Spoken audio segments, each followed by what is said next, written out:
السلام علیکم، فرید الله قادری یم. تاسو د دې ویډیو د سټیپس ټو ټیک پښتو یوټیوب چینل څخه لیدونکي یاست. دا نو د تیرې ویډیو دویمه برخه ده چې په دویمه برخه کې موږ هغه پاتې موضوعات کور کوو. دا ویډیو زموږ او تیر ویډیو دا دوه ویډیوګانې موږ یو موضوع په اړه جوړ کړي چې موضوع لږه اوږده وه، نو دوه برخو باندې موږ وویشله. هغه نو د کمپیوټر اقسام مختلف قسمونه سره د مکمله جزئیاتو. په اوله ویډیو کې موږ بحث کړی و په څو مواردو باندې چې د هغه کمپیوټر تعریف و.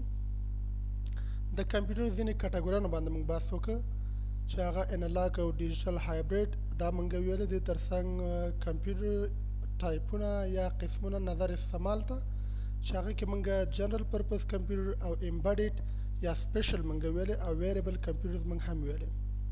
اوسنۍ موضوع چې په دې ویډیو کې موږ کور کوو هغه د کمپیوټرو اقسام یا طبقه بندي نظر د هغې سایز او قدرت ته چې هغې کې سوپر کمپیوټر هم راځي، مین فریم هم راځي، میني راځي او ورک سټیشنو ته هم ویل کېږي چې دا بل نوع د کمپیوټر ده، او بله مایکرو کمپیوټر دي.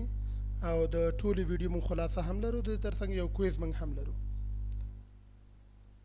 ښه، مخکې دنه چې به در شروع وکړو نو یادونه کول غواړم که چیرې د چینل مو سره سبسکرایب کړي نه وي سبسکرایب یې کړئ، خوښ یې کړئ تر څو اوله ویډیو هم وګورئ او دا ویډیو هم وګورئ، دې ته ورته نور ویډیوګانو ته هم لاسرسی پیدا کړئ.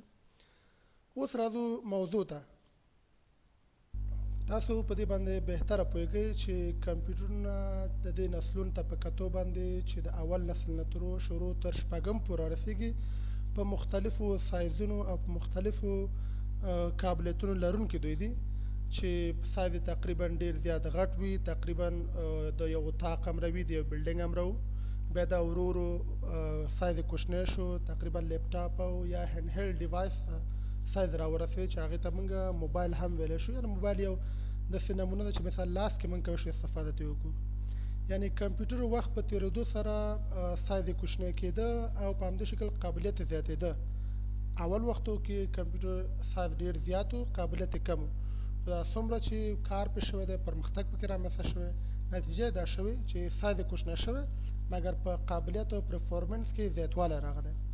دې تصویر کې تاسو واضح ګورئ دلته د څو کمپیوټرونو موږ نمونې راغستې چې دا لیپټاپ دی، دا هینډ هیلډ ډیوایس یا موبایل دی، دا بل یو لوی ترین کمپیوټر دی مګر په یاد ولرئ دا لوی دی خو کار هم زیات دی.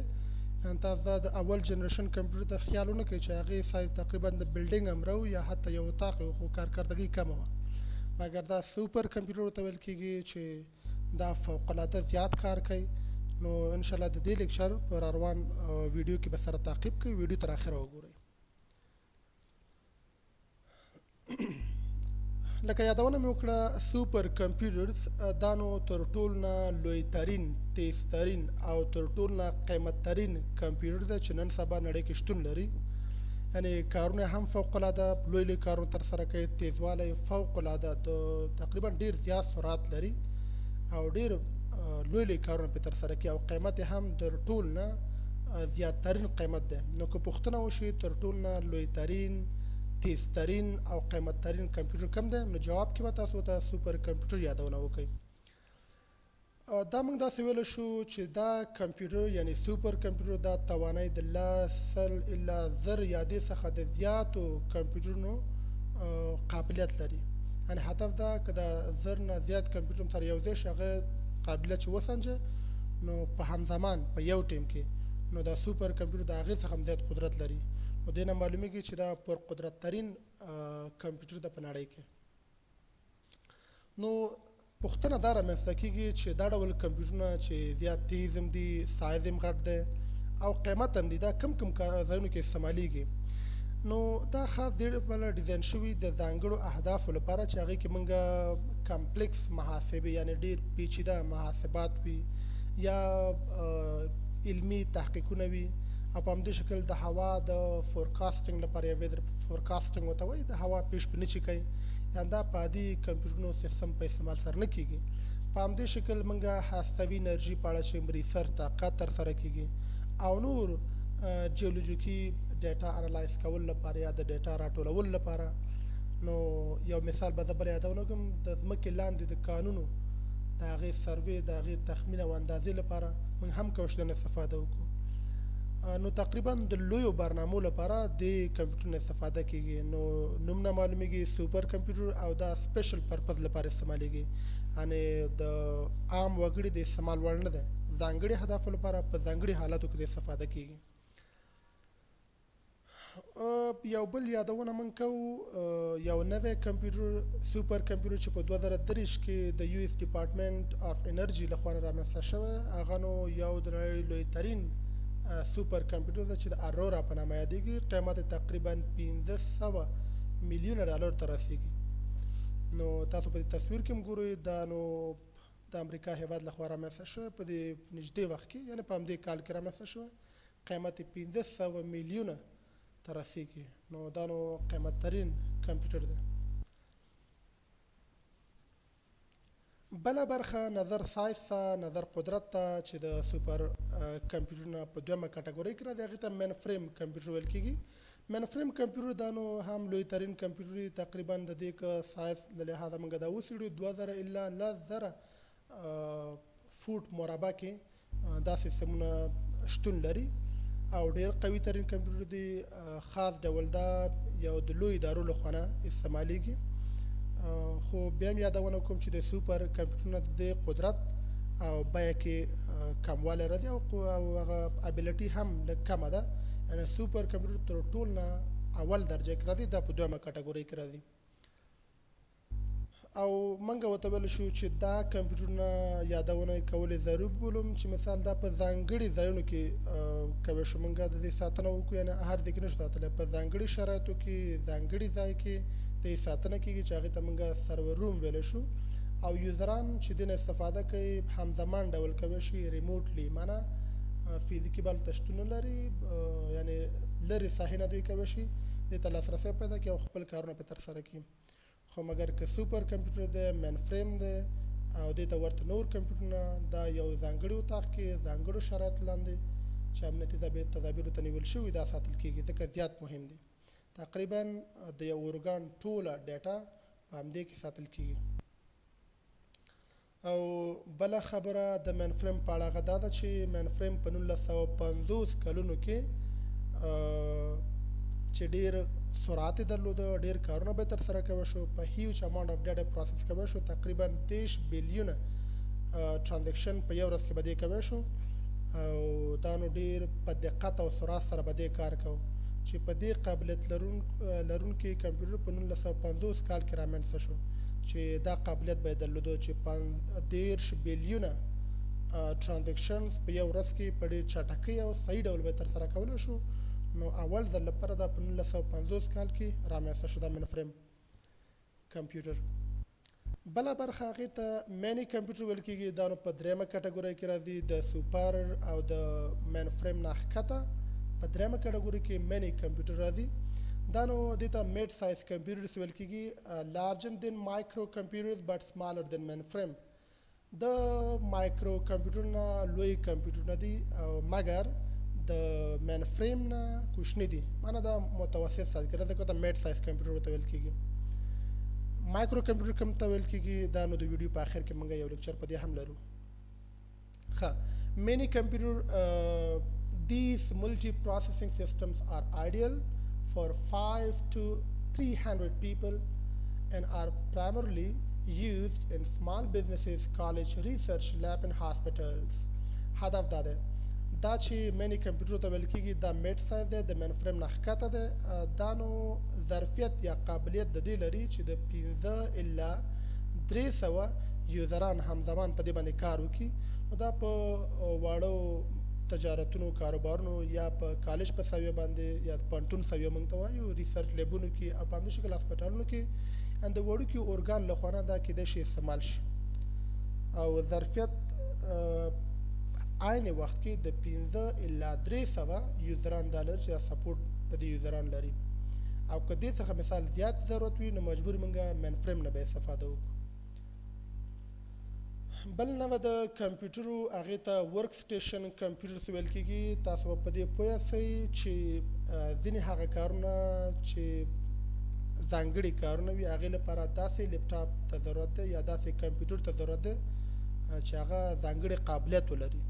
نو دې لپاره موږ ورک سټیشن کمپیوټرز رامنځته شوي چې دې کې موږ دا ویلی شو دا سنګل یوزر کمپیوټر دی یعنې یو یوزر به ورته استفاده کوي سپیشلی پروګرام فور انجینرینګ اپلیکیشن چې دا خاص ډول ډیزاین شوی انجینري اپلیکیشن لپاره او په همدې شکل سافټویر ډیولپمنټ لپاره او بله یادونه موږ دا کوی شو پبلیشنګ لپاره یعنې مثال خپرندوی ټولنه دې نه کوی شي استفاده وکړي که یعنې ډیزاین برخه کې د هغې پبلش کولو برخه کې او د هغې پرنټینګ برخه کې په همدې شکل د نورو اپلیکیشن لپاره چې دا ډیزاین کیږي او جوړیږي رامنځته کیږي او بله یادونه دا کول غواړو چې دا نو دونه کمپیوټینګ پاور ته ضرورت نه لري دې کې چې ورک سټیشن کمپیوټر لپاره چې کوم شیان مهم دي هغه باید ریم زیات وي هیوج ریم باید ولري او په همدې شکل ګرافیکل یوزر انټرفیس جی یو آی دا ډېر په ایډوانس سویه وي یعنې دا ټول ګرافیکي سیستمونه دي چې د ګرافیکي کارونو لپاره استعمالیږي بیا هم یادونه کول غواړم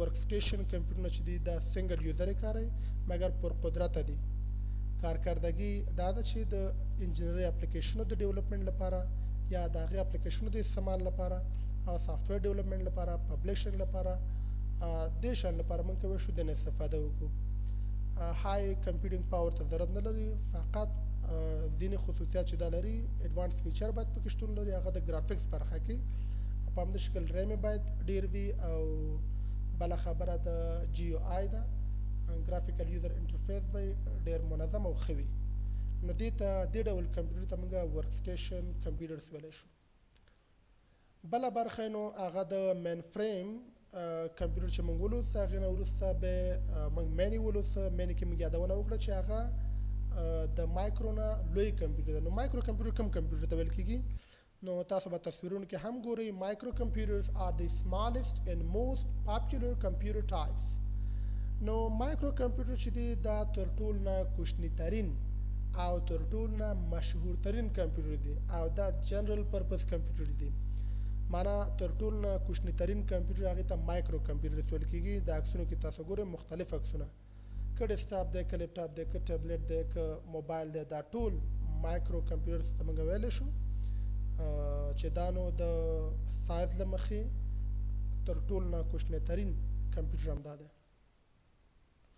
او دا یادونه کول دا غواړو چې دا نو اولی هدف دا دی چې پرسنل یوز لپاره او یا سټارټ اپ بزنس لپاره موږ کولی شو نه استفاده وکړو یعنې واړه بزنسونه چې موږ نوي سټارټ کړي وي او په همدې شکل پرسنل یوز لپاره کولی شو که محصلي کارونه پرې کولی شو ترسره یې کړو که یو کارمند د کارمندۍ کارونه پرې کولی شو ترسره کړو یعنې شخصي پرپوز لپاره ځانګړي پرپوز لپاره کولی شو ډېره موږ استفاده وکړو نو عام ډول موږ او تاسو لیپټاپونه او ډیسکټاپونه او موبایل دا کارو دا نو جنرال پرپز او سمالست موست پاپولر کمپیوټرز هغې نو مایکرو کمپیوټر ته ویل کېږي د مایکرو کمپیوټر په اړه یو څو خبرې نورې هم دي چې دلته ویل کېږي مایکرو کمپیوټرز کمز ان ویریس سایزز په مختلف سایزونو کې دا شتون لري ډیپینډینګ آن دیر پرپزز د اهدافو په نظر کې نیول سره مختلف سایزونه لري اور راځو ډیسکټاپ یادونه کوو پرسنل کمپیوټر پی سی یادونه کوو لیپټاپ دی نوټ بکس دی او ټابلیټس دي دا ټول په مایکرو کمپیوټرز کې راځي ډیسکټاپ کې دا ویل شو ډیسکټاپ نظر نورو ته دا لوی دی او پورټیبل نه ده د انتقال وړ نه ده او کمپوننټ ډېر غټ دی نظر لیپټاپ ته او دا داسې ډیزاین شوي دي چې پورټیبل نه وي یو ځای کې به پروت وي هماغه ته استفاده کوي که د لیپټاپ خبره کوو لیپټاپ به ډیزاین یې دې لپاره شوی چې د ډیسکټاپ په پرتله پرزې کوچني دي او د انتقال قابلیت لري یعنې پورټیبل ډیوایس کېدای شي دا موږ ځان سره د یو ځای نه بل ته انتقال کړو دا مهمه موضوع دا نو په لیپټاپ کې شتون لري چې دا په ډیسکټاپ کې به نشته بل نیټ بوکس دا هم کم وزن لرونکي او د لږ انرژي مصرفونکي د لیپټاپونو یوه ډوه ده یوه نوعه ده چې دا نو د عادي کارونو ترسره کولو لپاره استعمالومږي بل نوع ټابلیټس دا هم نیټ بوکس ورته ظرفیت لري چې د ډیرو کارو لپاره عام کارو لپاره موږ استفاده کوو او تر ټولو نه خاصیت چې پکې د نور په نسبت باندې متفاوت هغه کمپکټ سایز لري معنا سایز یې ډېر منسجم دی راټول سایز لري مثال لهذا تر ټولو نه کوچنی هماغه ټابلیټس دي ښه د لیکچر برخه همدلته پای ته رسیږي. یو څو پوښتنې مربوط د همدې ویډیو دي.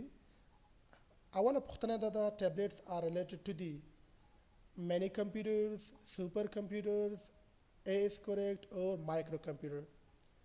نو دې پوښتنې جواب په ویډیو کې مکمل ډول تاسو کولی شئ ویډیو وګورئ بیا جواب یې ترلاسه کړئ. نو کوم جواب چې صحیح وي صحیح جواب په کمنټ کې ولیکئ. پوښتنې وضاحت دا ده چې ټابلیټ هغه کمپیوټر دی چې مربوط دی یو د لاندې کټګورۍ سره، یعنې ټابلیټ کوم یو کټګورۍ د کمپیوټر سره ربط لري. نو تاسو د څلورو کې چې کوم یو صحیح هغه صحیح جواب په کمنټ کې ولیکئ. راځو دویمه پوښتنې ته. سوپر کمپیوټرز آر د فاسټیسټ کمپیوټر. سوپر کمپیوټر تر ټولو نه تیزترین کمپیوټر دی. نو دا ټرو فالس صحیح او غلط جواب دی. صحیح او که غلط دا خبره که صحیح وي ټرو او که غلط وي فالس دا هم وګورئ او په کمنټ کې ولیکئ. بله برخه چې بل سوال دی هغه ویریبل کمپیوټرز آر پروګرامډ ټو انهانس convenience, accessibility, more straightforward, navigation, health and fitness, tracking. آیا دا خبره صحیح ده غلطه ده؟ تاسو کولی شئ true false په شکل ته جواب ورکړئ. او که چیرې تاسو سوال پوه ناستئ په سوال باندې نو دا کولی شئ اوله ویډیو کې دا نو مربوط د اوله ویډیو ده کولی شئ تاسو هغه وګورئ او صحیح او غلط جواب په نښه کړئ. بل اخیری سوال هغه د مایکرو کمپیوټر څلورم سوال ده آر د smallest and most popular computer types. دا خبره صحیح ده غلطه ده؟ که ټرو وي فالس وي ویډیو سره وګورئ صحیح جواب په نښه کړئ او تاسو کولی شئ بیا کمنټ کې ولیکئ. ښه دویمه ویډیو همدومره وه. د اوس لپاره خدای په امان. نور ویډیوګانې کولی شئ د همدې یوټیوب چینل د لارې تعقیب کړئ. که کوم پوښتنه پیشنهاد لرئ کولی شئ د کمنټ له لارې موږ سره شریک کړئ. او په اول سلایډ کې موږ ایمیل او ټلیفون شمیره هم لرو. کولی شئ یو پیغام راته پرېږدئ.